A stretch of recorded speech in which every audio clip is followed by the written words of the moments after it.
오늘 본문은 누가복음 5장 1절로 11절의 말씀으로 실패의 축복이라는 제목으로 생각해 보고자 합니다. 기독교는 부활의 종교이기 때문에 믿음 안에 있는 많은 사람들이 어떤 실패를 통하여 주님을 만나는 계기가 참 많습니다. 인간의 방법으로서는 자기로서는 도저히 할 수 없다는 한계를 느낀 사람만이 주님을 붙잡게 되어져 있습니다.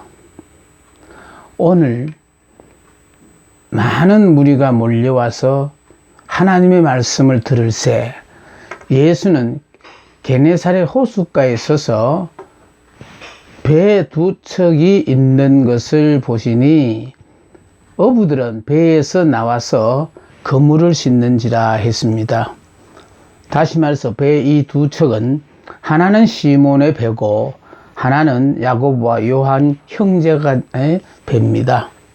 그런데 이들은 어젯밤에 밤새도록 고기를 잡았지만은 저들의 기대하고는 전혀 상관없이 한 마리의 고기도 잡지 못한 실패의 밤이었습니다. 그래서 이제 해는 떴고 더 이상 고기는 잡을 수가 없기 때문에 다음 작업을 위하여 그물을 손질하고 있었는데 그때 예수님께서 시몬의 배에 가까이 오셔서 시몬의 배에 타셨습니다. 그러고는 배를 육지에서 조금 띄기를 원하시고 배에 올라서서 오르자 앉으사 많은 무리들에게 말씀을 가르치셨어요. 시몬 베드로의 입장에서는요, 밤이 새도록 일을 했으니 빨리 집에 가서 쉬고 싶은 마음일 텐데 예수님은 베드로의 시몬의 심정을 전혀 이해하시지 않고 자리에 앉으사 언제 저 설교가 끝날지도 모르게 가르치고 있는 것입니다.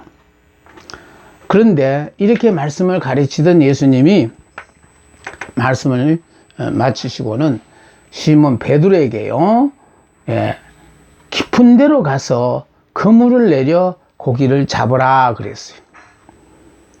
그러니까 이 말씀 속에는 어쩌면은 시몬 베드로가 어제 저녁에 얕은 곳에 가서 그물을 던졌기 때문에 고기를 잡지 못했다라는 것을 우리가 알 수 있어요.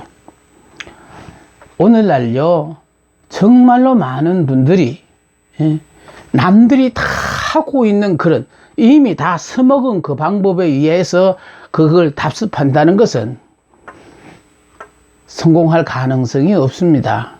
무언가 독창적이고 남이 하지 않는 일을 해야만이 그나마 목회에 많은 도움을 받고 또 사업에도 획기적인 어떤 계기를 마련할 수 있어요.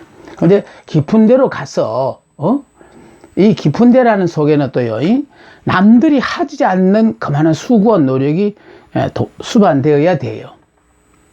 그러니까 요단강 깊은 곳에, 그러니까 항상 얕은 곳보다가는요, 더 깊은 곳, 더 많은 곳, 많은 사람들이 가기를 두려워하는 곳, 하지 않는 것, 이런 일을 하는 데서 결국은 하나님이 우리를 위해 예비하신 기가 막힌 축복이 있습니다. 자, 깊은 데로 가서 그물을 내려 고기를 잡으라. 자, 잡으라고 했는데 이때 시몬 베드로가요, 뭐라고 그랬냐니까, 선생님, 우리들이 밤이 막도록 수고를 하였으되 얻은 것이 없지만은, 이 말씀은 어제 저녁 밤새도록 일을 했다는 거예요. 그러니까 게으름을 피우고 대충 일을 한 것도 아니고 쉬어가며 한 것도 아니고, 밤이 새도록 수고를 했지만 허탕쳤다라는 거예요. 자, 허탕을 쳤으므로 말미암아 지금 깊은 데로 가서 그물을 던지라고 하는데 지금은 날이 훤하게 밝아가지고 이미 물고기들이 그물을 보고 들어오지 않아요. 그러니까 다시 말해서 고기 잡을 때도 아니고 그것도 고기 잡을 곳도 아니고 또 더더군다나 시몬은 이곳에서 15년 동안 어부 생활을 한 아주 숙련된 어부입니다. 더더군다나 또 예수님은 목수 출신이에요. 그러니까 목수 출신인 이 예수님이 깊은 곳으로 가서 그물을 내려 고기를 잡으라고 했을 때 도저히 이 말씀에 순종할 수가 없었어요. 그런데도 불구하고 밤새도록 수고를 하였으되 얻은 것이 없지만은 그러나 말씀에 의지하여 내가 그물을 내리리이다. 그러니까 예수님의 말씀에 의지하여 내가 그물을 내린다는 거예요. 내 경험상으로서는 도저히 불가능한 일인데도 말씀에 의지하여 내가 그물을 내린다 하고, 자, 그래서 그물을 내렸어요. 근데 재미로운 것은요, 그물을 내려서 고기를 잡았는데 말씀은 고기를 잡은 것이 힘이 많아 그물이 찢어지는지라. 세상에 밤이 새도록 그물을 던져도 한 마리의 고기도 잡지 못한 실패의 밤이었는데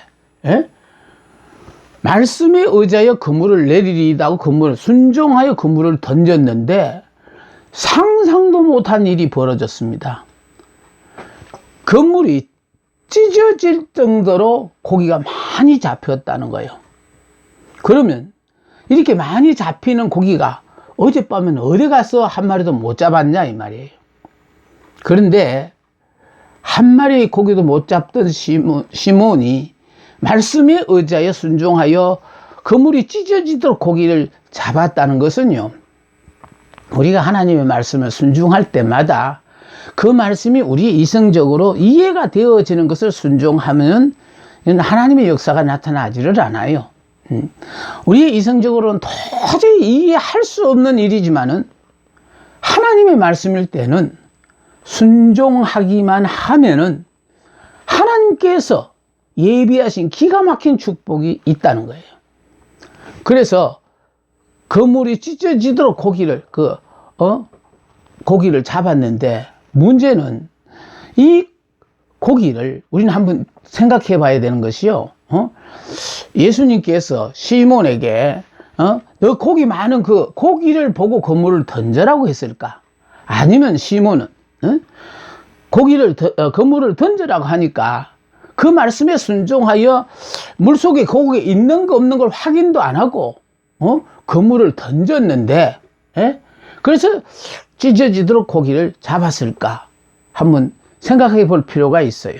왜냐하면은요, 제 생각에 그렇습니다. 제 생각에는 고기가 많은 걸 보고 그물을 던지지 않았을 것 같고, 물속에 고기가 있는 거 없는 걸 확인하지 않고 말씀에 순종하여 그물을 던졌더니 그 고기들이요, 그물 안에 안 들어가면 안 되는 것처럼 그냥 다들 그물 안으로 들어갔다는 거. 이거는 목회를 하다가 보면요, 느끼는 것이 뭐냐 하면은 내가 어떻게든지 성도의 비율을 맞춰서 교회를 부흥시키려고 하지만은 사실은 목회자가요, 하나님의 말씀에 순종하지 않으면은 그러니까 우리 교회에 들어왔던 성도도 그냥 나가버려요. 나가면 또 혼자 나가면 얼마나 좋아요. 와가지고는 양손에 한 사람씩 자꾸 나가요.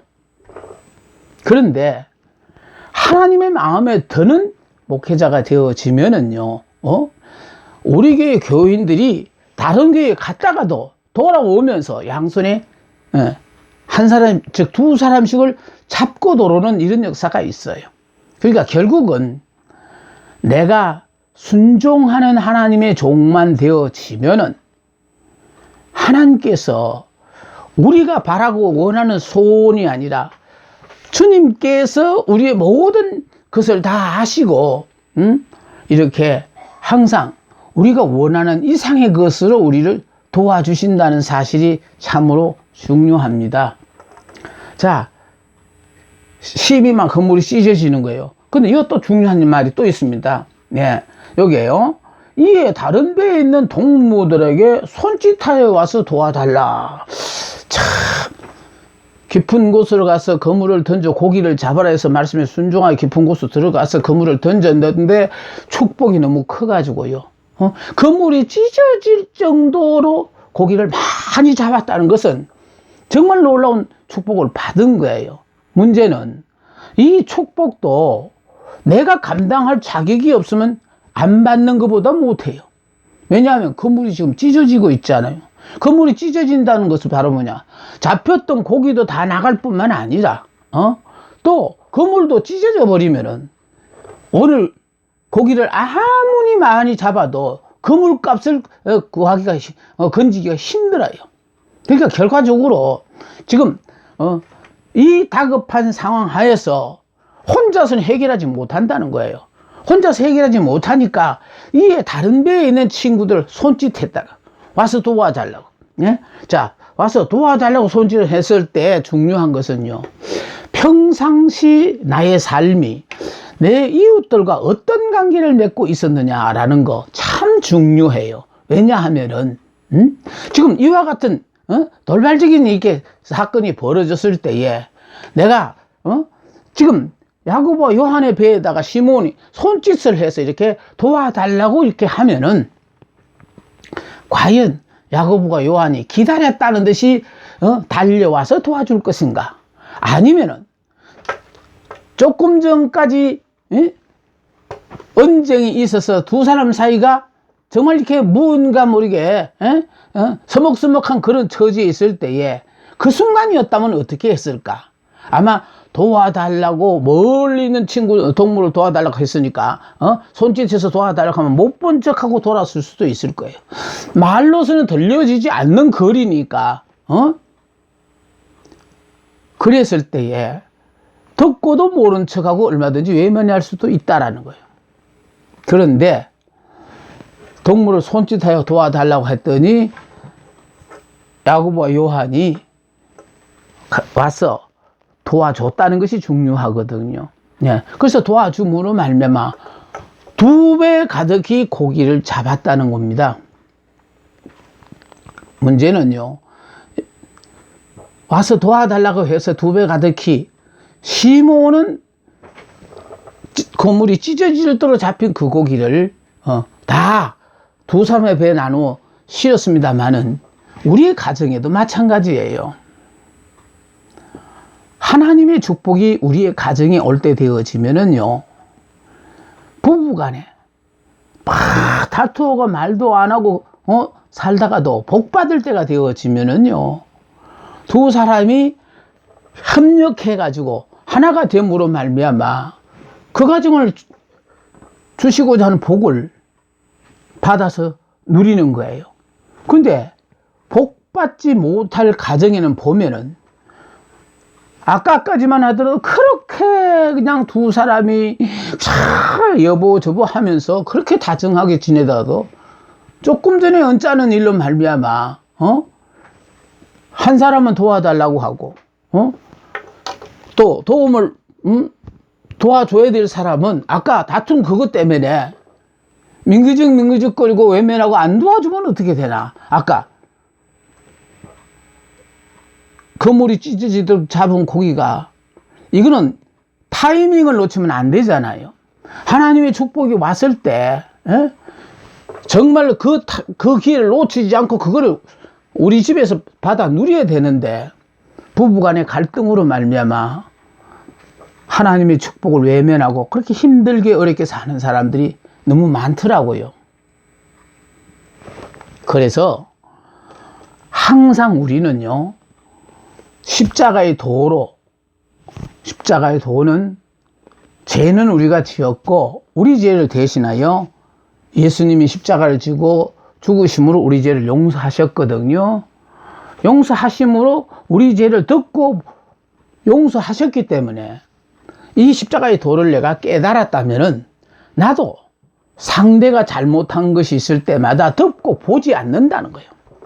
이게 우리 삶에서 실천돼야 돼. 늘 생활이 돼야 돼요. 그래서 언제든지 하나님의 축복이 우리에게 왔을 때 두 사람이 협력하여 그 복을 온전히 받아 누리는 그런 가정이 돼야 합니다. 오늘 이 말씀에서 참으로 중요한 것은요, 우리가 지금 이 호숫가에 배가 두 개 있다고 그랬는데 보세요. 시몬의 배는 예수님이 타심으로 말미암아 예수님이 탄 배고요, 야고보와 요한의 배는 예수님이 타지 않은 배예요. 그러니까 결국은 오늘날도 예수를 믿는 사람 중에 예수님이 함께 하는 사람이 있는가 하면은 예수님과 상관없이 예수님을 모시지 않는 야고보와 요한의 배처럼 교회에 대해서는 잘 알아요. 또 간혹가다 나가기도 하고 누구보다 열심을 떼고 믿는 것처럼 하지만은 그 사람 속에 주님이 안 계신다면은 이거 참 심각한 문제이거든요. 그런데도 우리는 내 안에 예수님을 모실 생각을 안 해요. 그러니까 내 안에 예수님을 모시지 않는다는 것은 결국 내가 죽어야만이 내 안에 예수님이 계시고 그 주님이 결국 우리의 머리가 되시고 나는 그분의 지체가 되어져서 주님께서 생사화복 모든 것을 다 책임지고 도와주시고 지켜주시고 축복하셔요. 그러므로 말미암아요, 우리는 그럼 내 안에 예수님을 모시기 위해서는 어떻게 해야 되냐? 나는 죽고 예수로 산다는 말 자체가요, 이미 요 사람 옛사람이거든요. 예수를 안 믿는 요 사람은 옛사람.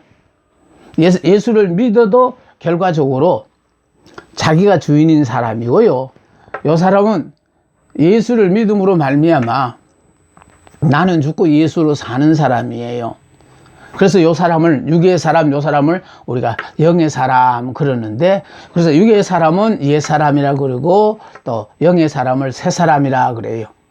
육의 사람은 율법의 사람, 또 이 사람을 갖다가 이렇게 은혜의 사람, 믿음의 사람 그렇게 말씀합니다. 자, 그러므로 말미암아 내가 지금 신앙생활을 하고 있다면은 내가 죽어서 영의 사람은 안 된다고 했어요. 예수를 믿음으로 말미암아 예수 안에서 우리는 옛 사람은 죽었다, 율법의 사람은 죽었다, 육의 사람은 죽었다. 그리고 이제 나는 예수 안에서 새 사람, 영의 사람, 믿음의 사람, 은혜의 사람이 됐다고 하면서 그렇게 사는 거예요. 자, 그래서요, 요 두 사람이, 한 사람, 시몬의 입장에서 어떤 입장이냐면 순종한 사람이에요. 하나님의 말씀에 순종한 사람. 배를 조금 뛰게 하니까 배를 조금 띄었고, 또 깊은 데로 가서 그물을 던져 고기를 잡으라고 하니까 깊은 데로 가서 그물을 던져 고기를 잡았던 순종하는 사람이에요. 이렇게 순종하는 요 사람에게는 항상 이 주변에, 다시 말해서 협력하는 사람이 필요하다는 거예요. 그래서 아까 내 가정 얘기를 했던 것도, 남편이 순종하는 사람이라면 아내는 적극적으로 협력자. 이건 꼭 누가 정해져 있지는 않아요. 어느 때는 아내의 순종을 통하여 남편이 협력함으로 복을 받고, 어느 때는 남편의 순종을 통하여 아내가 협력함으로 말미암아 복을 받게 되는 겁니다. 그래서 항상 하나님의 역사가 나타나는 데는요, 순종하는 사람이 있는가 하면은 협력하는 사람이 있는데, 순종을 못할 바에는 차라리 이렇게 순종하는 사람 옆에서 협력하는 자가 되어야 되는 겁니다. 그러면 어떠냐? 순종하는 자가 받는 축복과 똑같은 축복을 같이 누린다 이 말이거든요. 자, 그래서 와서 도와달라 하니 가서 이제 도와줬어요. 자, 도와주고 또 채웠더니 2배 가득히 채우면 잠기게 되었더라 했어요. 문제는 2배 가득히 잡힌 고기를 보고 시몬이 이제는 뭐라고 그러냐니까, 주여 나를 떠나소서, 나는 죄인으로소이다 라고 고백을 했어요. 문제는요, 아까는 선생님이라고 부르던 시몬이 이제는 주여라고 부른다는 거예요. 이 말은 무엇을 말하는가 하면은, 예수님에 대한 생각이 바뀌었다는 겁니다. 선생이 주요로 바뀌었지요. 생명의 구주다라는 뜻이에요. 뿐만 아니라 여기 나를 떠나소서 자신의 죄를 봤다는 거예요. 2배 가득히 잡힌 고기를 본 시몬은 그 순간에 영적으로 자기가 형편없는 죄인이라는 걸 깨달았다는 거예요. 자, 그래서 죄인인 것을 깨달아서 나는 죄인으로소이다. 이분이 내 죄를 대신하여 죽어 주시러 생명의 구주라는 사실을 시몬은 그거를 깨달았다는 거예요. 자, 그랬더니요. 예수님이 하시는 말씀이 무서워하지 말라. 이제 후로는 내가 사람을 취하리라. 이제는 앞으로 사람을 취하는 사람이 된다는 거예요. 지금 하나님께서 어부인 시몬을 부르시면서 사람을 취하게 하신대요. 이건요, 하나님은 어부를 불러서 사람 낚는 어부가 되게 하고, 농사꾼을 불러서 복음 농사를 짓게 하고, 예, 또 장사꾼을 불러서 복음 장사를 하게 하신다는 거. 이거는 우리가 예수를 믿기 전에 내 생업으로 사용하던 그 직업이 지금까지는 나 자신을 위하여 사용하던 것이었는데, 이제는 이후에는 오로지 내가 가지고 있는 이 모든 재능과 기술과 경험 모든 것을 동원하여 하나님을 위하여, 주를 위하여 일하는 사람으로 바뀌어진다는 것이 중요해요. 예를 들어서 내가 고기만 잡던 사람이 이제 주의 일을 하면서 장사를 하는 것도 아니고, 예? 장사꾼이 갑자기 농사를 짓는 것도 아니고, 그러니까 하나님이 왜 하필이면 나 같은 걸 불렀나? 그것은 나만이 할 수 있는 능력이 있고 나만이 해야 될 일이기 때문에 하나님이, 그래서요, 우리가 이 사실을 깨닫기 전에는 왜 나는 이렇게 다른 사람은 참 이렇게 편하게 좋은 직장에서 뭐 이렇게 하는데 나는 왜 이렇게 힘들게 어렵게 사냐? 이거 다 앞으로 주의 일을 하기 위하여 하나님은 훈련시키는 거거든요. 그럼 그 훈련받은 그걸 가지고 결국은 우리는 지금까지는 자신을 위하여, 내 가정을 위하여 사용했다면은 이제는 그 재주를 가지고 전적으로 주님을 위하여 사용하는 사람으로 우리가 바뀌게 된다는 것입니다. 그러므로 말미암아요, 여기 보니까 바다의 깊은 곳에다가 그물을 던졌더니 2배 가득히 고기를 잡았고요. 또 말씀의 깊은 곳에 이렇게 자기를 던져놓고 나면 자기가 형편없는 죄인이라는 걸 깨닫는다는 거예요.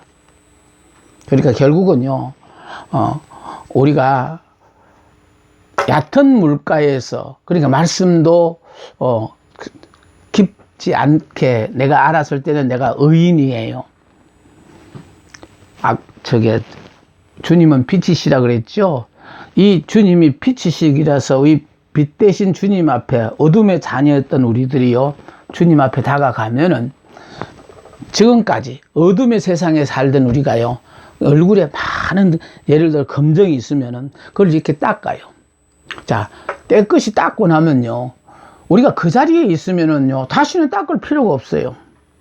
그런데 한 발자국이라도 빛 가운데로 내가 더 다가가면은 어제 분명히 닦았는데 오늘 보면 또 닦을 게 있어요. 그러니까 점점 내가 예수를 믿고 말씀대로 사느라고 순종하여 앞으로 가면은 갈수록 계속해서 닦을 일이 있어요. 그래서 점점 우리는 성결한 사람이 되어져 가는 거예요. 그러니까 예수를 믿을 때 처음 나와서 회개한 것 가지고 끝난 거 아니라는 거 유념하시고, 자, 이렇게 했어요. 2배 가득히 고기를 잡아서 한 미천 이렇게 단단히 가질 수 있는 형편이 됐는데도 불구하고 이 시몬은요, 모든 것을 버려두고 예수를 따르니라. 그걸 다시 말해서요, 지금까지 한 번도 경험해 보지 못한 2배 가득히 고기를 잡는 축복을 받았는데, 이 고기를 팔아서 하다못해 가정 식구들을 위해서라도 적은 가게 하나라도 내주고 주님을 따랐으면 얼마나 좋을까 하는 생각을 저는 해봤거든요. 그런데 문제는 이들이 모든 것을 다 버려두고 배와 그물과 고기를 다 그냥 두고 주님을 쫓았다 할 때마다 저는 항상 그 생각을 해요. 역시 어부들이라 이 머리가 잘 안 돌아가는가 보다, 저는 그렇게 생각했어요. 그런데 알고 보니까요, 얼마나 지혜로운 사람이었는지. 이들은요, 모든 것을 버려두고 예수를 따랐던 이유가 뭐냐 하면은, 주님이 주신 것 그거 붙잡고 오늘날도 얼마나 많은 성도들이 주님을 떠나는지 몰라요. 주님이 축복하셔서 내가 한미천 잡으면 그거 다 없어질 때까지는 주님 필요 없다 이거요. 이거 떨어지면 내 주님 가까이 다시 오겠습니다 하고 주신 것을 붙잡고 다 떠나가 버린다는 거예요. 그런데 시몬은요, 하나님께서 2배 가득히 고기를 잡게끔 해 주셨는데도 고기와 배와 그물을 다 버려두고 주님을 쫓았다는 말은 무슨 말인가 하면은, 주신 것을 붙잡지 않고 주신 분을 붙잡고 영원히 그분과 더불어 함께 하면은 나는 날마다 이런 기적의 삶을 살 수 있다는 그것을 알았기 때문에 모든 것을 버려두고 주님을 따랐답니다. 지금 우리의 생활 속에서는 하나님이 주신 것 붙잡고 삽니까? 주신 분 붙잡고 삽니까? 주신 것은요, 이거 언젠가는 다 이게 떨어질 날이 있어요. 그러나 주신 분만 함께 하면은 우리는 언제든지 풍요로운 삶을 살 뿐만 아니라 행복한 삶을 살 수 있어요. 하나님은 우리에게요, 행복한 나라의 삶을 살기 위하여 주 안에서 안식을 누리며 자유인으로서 행복한 삶을 살라고 그리스도의 사랑으로 우리가 사랑하면서 삶으로 말미암아 이렇게 복된 하루하루를 살아가기를 원합니다. 그러므로 시몬이 어젯밤에 실패를 했다는 것 때문에 오늘 이렇게 예수님을 만나게 되어졌고, 이제는 사람을 낚는 어부로서의 새로운 삶을 출발한다는 것이, 이게 정말 전화위복이 아닙니까? 기독교 안에는요, 정말 잘못된 그 일로 말미암아 지식으로 배우던 하나님을 삶으로 만나고 그 주님을 위해서 자기 생애를 이렇게 온전히 바치는 사람이 참 많습니다. 기독교는 부활의 종교잖아요. 그러니까 부활의 종교가 뭐냐 하면은, 우리는 이렇게 예수를 믿음으로 말미암아 나는 죽었다 하고 더 이상 바라지도 않고 주신 환경에 순응하고 이렇게 살다 보면요, 주님 당신의 계획이 있을 때마다 내 의사와 상관없이 나를 자꾸 이렇게 부활을 시켜요. 부활을 시켜서 결과적으로 나를 아는 모든 사람들 앞에 정말 부활의 역사를 드러내게 하시거든요. 믿음의 조상 아브라함에게 75세, 부인은 65세 때 찾아오셔서 큰 민족이 되게 해주시겠다고 약조하신 것은요, 아브라함과 사라 사이에 자녀를 주시겠다는 약속이었어요. 그래서 이 약속을 하나님이 언제 주셨느냐 하니까 99세, 89세 때 찾아오셔서 아브라함 보고 아브람을 아브라함으로, 사례를 사라로 이름을 고치게 했어요. 다시 말해서 아브라함은 열국의 아버지라는 뜻이고, 또 아브라함은 아브라함은 위대한 아버지, 또 아브라함은 열국의 아버지, 사례는 공주라는 뜻이고요, 사라는 열국의 어머니라는 뜻이에요. 두 사람 사이에 자녀도 없음에도 불구하고 열국의 엄마, 열국의 아빠, 그러니까 아브라함, 사라 이렇게 입술로 고백을 하니까, 고백하는 그때부터 임신을 해서 100세의 아들을 낳고, 사라는 90세에 이삭을 낳았잖아요. 그러니까 하나님이 우리에게 약속하신 약속의 말씀을 우리는 우리의 상식으로 자녀를 준다 하니까 그냥 몇 년 안에 주겠지 하고 조급한 마음으로 기다리는데, 그거는 세상적인 방법에는 기대할 수 있어요. 그러나 하나님의 방법은요, 보통 우리가 임신을 하면 10달 후면 낳잖아요. 근데 하나님이 약속하신 약속의 아들은 우리 육신의 몸으로는 도저히 못 날 때를 기다린 거예요. 그래서 도저히 불가능하다는 상황이 이르렀을 때 그제서 찾아와서 그래도 너희들이 늙은 몸으로도 하나님이 약속하신 자녀를 낳을 수 있다고 생각하느냐? 그러면은 할례로도 받고, 남자들은 할례를 받고 너희들 이름을 이렇게 고쳐 불러라. 그래서요, 하나님 지어주신 아브라함과 사라로 이렇게 부르면서 임신을 했어. 100세에 또 사라는 90세에 이삭을 낳았다는 거예요. 하나님의 말씀은요, 늙어서 죽은 몸을 살려서 부활의 체험을 하게 하셔서 자녀를 허락하시는 거예요. 하나님은 우리에게 약속하신 모든 약속은 그래요. 우리로서는 도저히 불가능한 상황에 몰아놓고, 그러니까 실패가 있고요. 실패가 있음으로 말하면 우리는 그냥 그것을 주저앉아버리고 마는데, 하나님은요, 그 실패한 그 사람을 통해서 모든 주변의 사람들이 도저히 믿기지 않는다라고 말하는 그때, 하나님 당신의 계획에 의해서 우리를 살리시는 놀라운 역사가 나타납니다. 우리가 신앙생활 하면서 이런 부활의 역사를 체험해보면요, 정말 하루하루가 얼마나 신바람 나는지 모릅니다. 실패를 함으로 인생을 살다 보면요, 실패할 수 있어요. 실패가 문제 아니에요. 실패 그 다음에 나의 반응이 문제라는 거예요. 기독교는 부활의 종교고 하나님은 우리를 위하여 새 역사의 장을 준비하고 계셔요. 지금까지 내 인위적인 방법으로 살았던 옛 사고를 완전히 벗어버리고 이제 정말로 새 사람으로서 하나님 우리에게 주시는 약속의 말씀의 모든 꿈을 마음껏 펼치시는 여러분 되시기를 바랍니다. 감사합니다.